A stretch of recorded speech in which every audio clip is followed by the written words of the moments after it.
Hi, Sean Huxley here. Welcome to Magical Little Worlds with me. Tonight we're going to open a Smashers egg. Wait a minute. We've done this one as well. Huh. Last video, I had the one with the green head, and we'd already done that. Okay, so we'll go down a size. We'll do the mini egg. Oh, wait, we already did this one too. We did this one last video. Let's go down a size further, and we'll go to the Smashers Nano Jurassic Lightup Dino. Maybe we'll do this one, which is the Micro Smashers Dino Island. You know what? This doesn't even open. This is not even going to open at all. So we're not going to bother with this one. We're going to put this one as a mascot right here with our other mascots, which for tonight are this orange Zuru Smashers Triceratops. Then there's the mini Tyrannosaurus Rex, the large Dinos versus Aliens Tyrannosaurus Rex. We also have the Mosasaurus from Mattel, the micro action adventure, or micro adventure. And we have the Schleich Ice Mammoth, which is my constant friend and mascot. But so we'll do with this one. Now this is a random egg, as most of them are, and most of them are identifiable by the color of the protruding piece. So in this case, it's a bone. Often it's a head. It can be a claw. And the color is usually an indication of what's inside. However, this one is not. There are, I believe, 6 in total that you can collect, or maybe 8. I can't remember. I think it's 6. The bone is orange in every one. The egg is green in every one. So there really is no way to know. This is actually a random pull. Luckily at Target, I got this for like $5. So a random pull, that's not too bad. That's cheaper than most of the Zuru mini brands these days and other balls that are huge, like the Jurassic Park one is like $13. Wow, what are they thinking? So this is the Zuru Smashers Nano Jurassic Lightup Dino, over 5 surprises inside. It says 6 pieces.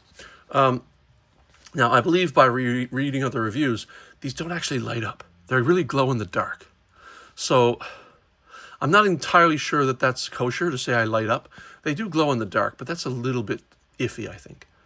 Let's see, get smashing online at smashersworld.com. And on the back we see Smashers. Discover your Dino Smashosaurs inside Zuru Smashers Nano Jurassic Lightup Dino egg. Unwrap, smash, dig into glowing slime, and build the ultimate Smashosaur. So the slime in here, which is going to be slime, by the way, which I don't particularly like, is going to be glow-in-the-dark slime as well. So let's get started with our friend, the aluminum tray, to keep all the slime from ruining my beautiful, already ruined mat board tabletop. Let's get started. So first of all, these almost always come with a zip pull, and the only 2 times I've ever had a successful zip pull were on the 2 Dinos versus Aliens eggs, rocket eggs. All the others have failed miserably. So let's see what happens here. But you're going to do a little start here, because these are never just start on their own. You really do got to start them. Otherwise, it's never going to work. So I'm going to start them by just doing this little bit of cut up here on the zipper, and let's see if that works, because I mean, I can just tear it, right? But let's see if this works. So far, so good. The last one stopped halfway. Whoa! And success. A rare, rare success. And what do we have? We have a Dino egg, Smasher's egg, which is pretty much identical to the larger blue one we did yesterday, including the same details. It's just been shrunken down. And of course, a different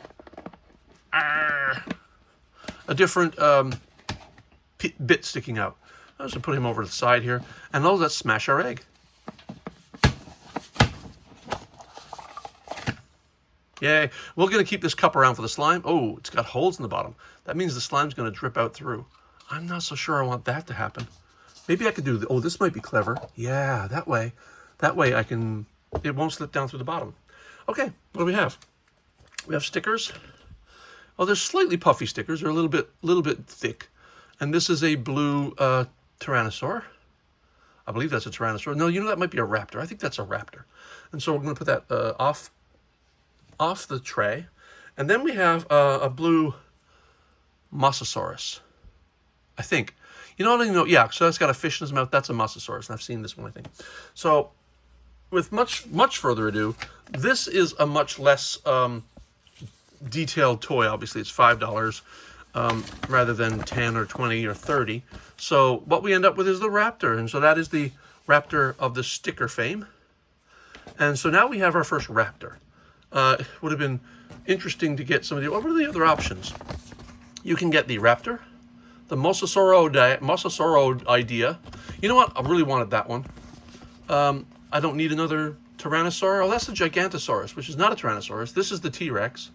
And then you also have Triceratops, which I also have a couple of, or one of. So, although Triceratops is my favorite dinosaur, I wouldn't mind getting him, but obviously we didn't. And the Brontosaurus, I don't really care too much. So I really wanted this one. We got that one. Not too unhappy.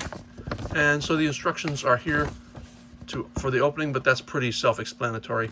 And there is no elaborate multi-bag system here. This is just slime with parts inside. So let's tear in. I'm going to give you a little hint about these zip pulls, because there is a zip lock here. What you want to do is pull, but then kind of pull up on an angle away. Otherwise, you'll end up with getting too close to the zip lock and you can't open it. So I'm just going to pull like that. Instead of straight across or down, you pull upward a little. And then you've got some leeway to open. If you get the flaps open, I mean, Ziploc bags always have a point where you can't even get them open, because it's not because of the Ziploc, but the two flaps are in such an exact same place you can't get a grip on them. Okay, I'm going to have to pause the camera for this one. Okay, that took way too long.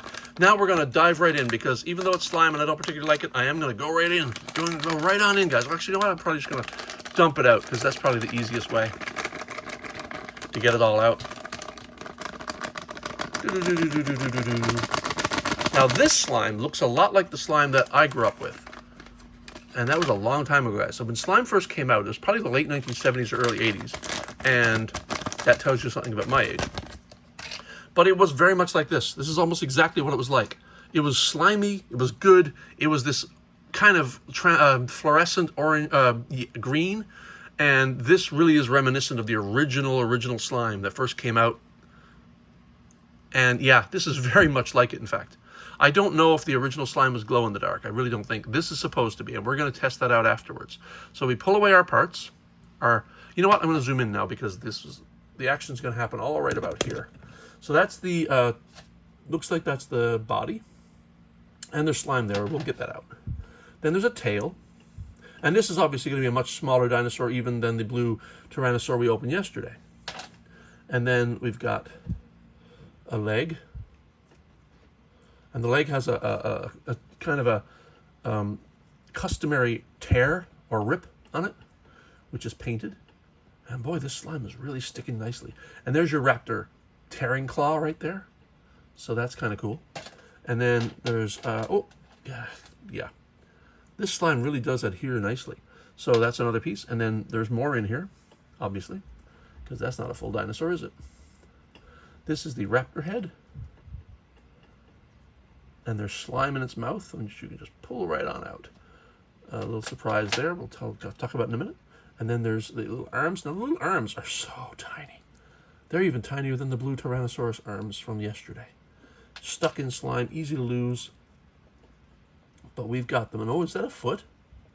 No, I know what that is. This is the little surprise I was just talking about.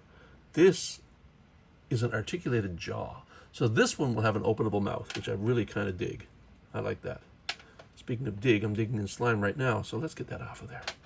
And another leg. Is that everything? We've got one arm. Nope, we got a little arm in there somewhere. There he is. Right there. He's hiding. Does not want to come out to play, but he's gonna. He's gonna.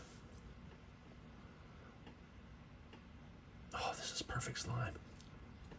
This is really perfect slime. And, you know, as I said, I don't like slime, but this is perfect slime. Look at this. And you know what? I'm going to zoom back out now. I'm going to leave this on the tray, because we are going to put this through the test later to see if it glows in the dark, because I believe it does. This is glow-in-the-dark slime. And I will definitely want to get my nurse assistant, William, here to... William, could you... hand me a towel, please. Paper towel. Thanks, Bill. All right. Got to get that off my hands. Now I'm going to leave the stickers on there too because I believe they glow in the dark as well, but we're going to find out. So let's just clear up some of our parts here. Most of these come pretty clean as they are because the slime does grip itself and pull itself away. Not every piece, obviously, but that's a good clean, I think almost clean head. Ready to go. Yep, ready to go. And then get a leg. This has got more slime on it. You could also do this, and it'll probably just stick and fall away and pull away if you get it on there enough. Might make a liar of me. There you go. See, it just comes right off. And because the stuff loves to grip itself. It's kind of a miraculous material. I think it's interesting these days that toy designers, toy manufacturers, and designers are not just mechanical engineers anymore, they're also chemical engineers. They're making some amazingly interesting substances for these toys, especially Zuru and people that do the slime and kinetic sand. That is not coming out, so we're going to use our tool, the lovely tweezer, and pull that out. And it will come out. Yeah, there you go. And I'm going to reconstitute that back with its mom, with its family, with its hive mind family over here. And we have the jaw, which has got some slime on it, not too much. I'll just get that off me like so. And that's pretty clean. It really does come clean. A little bit on my finger, but that's fine. Yeah, it's gone now. And then an arm, which I think is pretty clean. I just wipe that. And the last arm, it's got a little slime on the toe, on the fingers, but everything else is pretty clean. Oh, a little bit more. Thanks, Bill. Throw that away. Thanks. All right, let's build our dino. This is the body, obviously. Let us apply the arms first, because they're the smallest part, and will be the hardest part to apply if you get other things in the way first. Oh, it just slips right on in there, like it was meant to be. Like I said in other reviews, that sometimes these Zuru dinosaurs don't slip in so easily. The parts don't slip in, but they just slip right on in there like they belonged. And here's the leg. Oh, beautiful. Yeah, perfect. And another leg with the scar. Again, went in there beautifully. And the legs come back like so to make sure they end up flat so you can stand it. Yep. And then the tail. We'll do the tail next. And it looks like the tail is keyed. You got a little thing back here which tells you what direction to put it in. So that means you can't spin the leg, which is I like to spin the legs. And then we've got the head, but I want to put the jaw on first, which goes in right here. Oh, no, look at that. The jaw goes right in under the teeth. That is really nice. Oh, that's really nice. I like that. That's really good. I like that. Okay, pop the head on, which is also keyed, so that means you can't rotate this head either.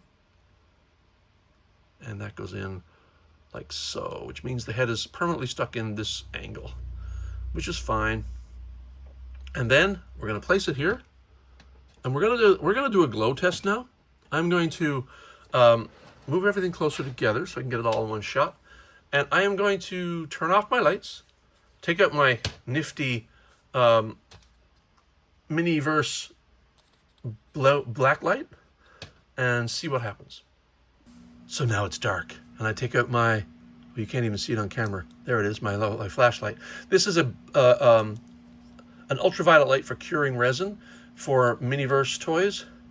And let's see what happens. What happens with glow-in-the-dark things is that black light or ultraviolet light really hypercharges the particles.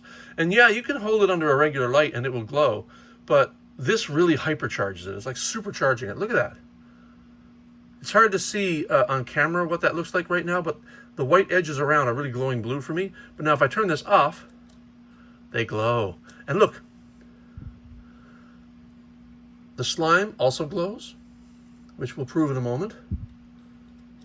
Look at that. Now the last trick is, does the dinosaur glow?